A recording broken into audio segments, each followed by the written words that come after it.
স্কুলত M in লাইফৰ ৰচনাত লিখিছিল ডাক্তৰ হম দুখীয়াক বিনামূলীয়াকৈ চিকিৎসা কৰিম।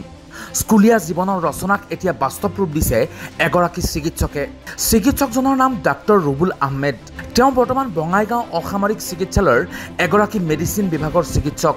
প্ৰতি বৃহস্পতিবাৰে ৰোগীৰ বাবে আগবঢ়ায় বিনামূলীয়া চিকিৎসা। মৃত পিতৃ মাতৃৰ স্মৃতিত এই মহান কাম হাতত লৈছে চিকিৎসক ৰুবুল আহমেদে। প্ৰতি বৃহস্পতিবাৰে বঙাইগাঁও ধনতোলা বজাৰত বিনামূলীয়া স্বাস্থ্য পৰীক্ষা কৰে চিকিৎসকগৰাকীয়ে। নিজৰ চৰকাৰী দায়িত্ব সামৰি প্ৰতি বৃহস্পতিবাৰে বিয়লি 4 বজাৰ পৰা বিনামূলীয়া স্বাস্থ্য পৰীক্ষা আগবঢ়ায় ৰুবুল আহমেদে। আজি 5 ডিচেম্বৰ 2024 মানে আমাৰ বঙাইগাঁও ডিষ্ট্ৰিক্টৰ মানে ডক্টৰ মানে যিখিনি আছে সবৰে চিকিৎসক যিখিনি আছে তেওঁলোক সবৰে নিজা নিজা মোটিভেট নিজা নিজা মতবাদ থাকে। মই হলকে আজি বৈতামাৰী পঞ্চগাঁও অঞ্চল ধনতলা বজাৰত মই এই এৰিয়াৰে সন্তান আৰু এই ৰাইজৰ মাজতে খেলি ধূলি ডাঙৰ হোৱা ল'ৰা। এওঁলোকৰে আশীৰ্বাদ লৈ আজি মই এজন চিকিৎসক হৈছোঁ। মই এজন চিকিৎসক হিচাপে বৰ্তমান কৰ্মৰত বঙাইগাঁও চিভিল হস্পিটাল, বেছি দূৰত নহয়। মই এটা পদক্ষেপ লৈছোঁ যে মোৰ মৃত দেউতাকৰ সোঁৱৰণিত আৰু ৰিচেণ্টলি মোৰ মাও ঢুকাইছে, তেখেতৰ সোঁৱৰণিত মই প্ৰত্যেক বৃহস্পতিবাৰ প্ৰতি সপ্তাহৰ বৃহস্পতিবাৰে 4টা বজাৰ পৰা মই কিছুমান মানে যিমানখিনি আমাৰ ইয়াত মানে ৰোগী আছে বেমাৰী আছে সেই বেমাৰীখিনিক মই বিনামূলীয়া স্বাস্থ্য পৰীক্ষা কৰিম। ইয়াতে কোনো ধৰণৰ মই ফিজ নল'ম আৰু ইয়াতে কোনো ফিজৰ প্ৰয়োজনো নাই। যিমানখিনি মানুহ আহিব, যিমানখিনি যাৰ প্ৰয়োজন আছে তেওঁলোকে আহক, আগবাঢ়ি আহক, আমাক সহায় কৰক আৰু লগতে আমাৰ লগত মোক আজি সহযোগিতা কৰি আছে আমাৰ এই অঞ্চলৰ বৈতামাৰী অঞ্চলৰ ধনতলা অঞ্চলৰ এটা গোষ্ঠী দৃষ্টিগোষ্ঠী। এই দৃষ্টিগোষ্ঠীয়ে আজি মোক সহযোগিতা কৰিছে।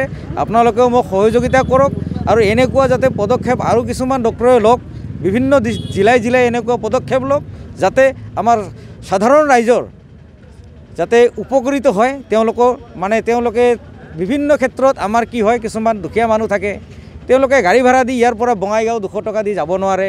সেইজন মানুহক আমি ইয়াতে যিমানখিনি পাৰোঁ বিনামূলীয়া চিকিৎসা কৰাৰ উপৰঞ্চি আমি চেষ্টা কৰিম তেওঁলোকক কিছুমান মেডিচিনৰ ক্ষেত্ৰতো সহযোগ কৰাৰ কাৰণে, সাহায্য কৰাৰ কাৰণে। গতিকে আজিৰ দিনটোৰ পৰা মই এটা প্ৰতিজ্ঞা মানে লৈছোঁ এই অঞ্চলৰ সন্তান হিচাপে, এই অঞ্চলৰ ল'ৰা হিচাপে যে মই যিমান দিন জীয়াই থাকিম প্ৰত্যেক সপ্তাহৰ বৃহস্পতিবাৰ দিনা মই বিনামূলীয়া স্বাস্থ্য পৰীক্ষা কৰিম।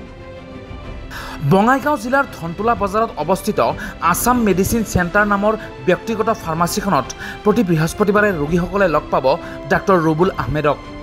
এই মহান কামত ডাক্তৰ ৰুবুল আহমেদক সহযোগিতা আগবঢ়াইছে দৃষ্টি নামৰ এটা স্বেচ্ছাসেৱী সংগঠনে।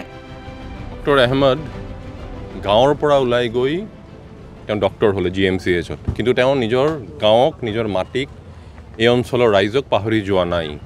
তেওঁ এটা অতি ডাঙৰ এটা নিদৰ্শন দাঙি ধৰিলে আৰু মই ভাবোঁ যে নিদৰ্শন সকলোৱে ডক্টৰে যিমান পাৰে তেওঁৰ পৰা শিকিব লাগে। যেতিয়া আমি চাওঁ ডাঙৰ ডাঙৰ হস্পিটেলত গ'লে, ডাঙৰ ডাঙৰ ডক্টৰৰ চেম্বাৰত গ'লে মানুহৰ ইকনমিক কণ্ডিশ্যনটো কি হয়, এই সময়ত ডক্টৰ আহমেদে নিজৰ গাঁৱত এনেকুৱা বিনামূলীয়া চিকিৎসা দিয়াৰ যিটো পথ বাছি লৈছে এইটো সঁচাকৈ শলাগ ল'বলগীয়া। আৰু মই ভাবোঁ তেওঁ ৰাইজৰ পৰা পইচা নলয়, কিন্তু ৰাইজৰ পৰা আশীৰ্বাদ তেওঁ যথেষ্ট পাব আৰু এই আশীৰ্বাদে তেওঁক আগন্তুক দিনত জীৱনত আৰু বহুত ওপৰলৈ লৈ যাব বুলি আমি আশা কৰিলোঁ।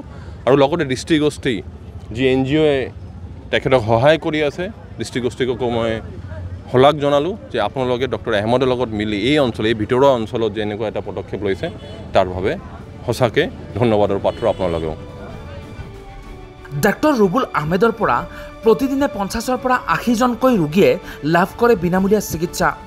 2014 চনত ডাক্তৰ ৰুবুল আহমেদে গুৱাহাটী চিকিৎসা মহাবিদ্যালয়ৰ পৰা সম্পূৰ্ণ কৰিছিল MBBSৰ পাঠ্যক্ৰম। যি সময়ত ঔষধ আৰু চিকিৎসাৰ নামত সাধাৰণ ৰাইজে মাধমাৰ খাবলগীয়া হৈছে, সেই সময়ত ডাক্তৰ ৰুবুল আহমেদৰ এনে প্ৰচেষ্টাক সকলোৱে একেমুখে শলাগিছে। আৰিফুল ইছলাম ৰিপৰ্ট, আৱাজ দ্য ভইচ।